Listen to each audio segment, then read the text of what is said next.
kechirib Sahih Buxoriyda kelgan.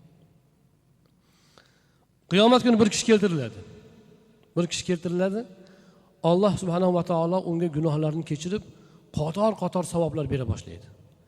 U aytadiki, Parvardigor, bunaqa ishlar qilmagan edim men, deydi. Bunchalik savobli ishlar yo'q edi-ku. Desa, Alloh subhanahu va taolo aytadi.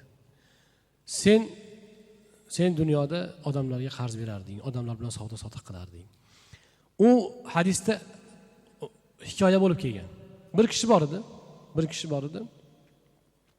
Boy edi. Odamlarga oldi-sotdi qilardi, qarz so'rasa qarz berardi, narsalar sotardi. Keyin xizmatkorlarini jo'natardi. Boringlar-chi, muddat bo'ldi, olib kelinglar, pulni yig'ib kelinglar. Aytardi, xizmatkorni jo'natayotganda aytardi. Borib qara, agar muhtoj bo'lsa, minus qilib kechib kelaver. Imkoniyati bo'lsa, pulni undirib kel, der edi. Alloh subhanahu va taolo ham unga xuddi shunday muomala qildi. Qiynalganlarga bag'rikenglik qilganida Allohning bandalariga. Alloh ham bunga og'ir qiyomat kunida hech kim kutmagan yaxshiliklarni qildi. Hech qayerdan kutilmagan savoblarni berdi.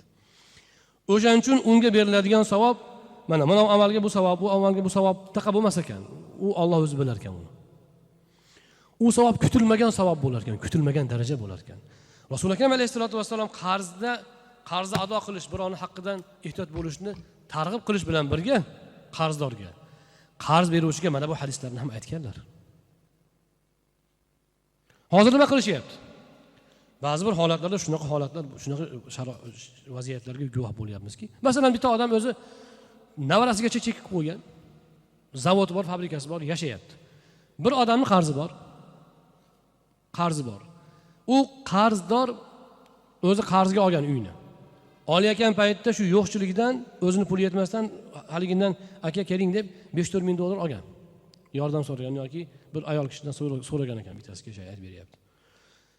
Endi o'zi darbadar yurib, 10 yil, 15 yillab ijarada yurib, nihoyatda qiynalib, bitta uyga ega bo'ldi. Shunga bu 3-4 ming so'm qarz qissa qo'shgan endi. U vaqtida bera olmayapti.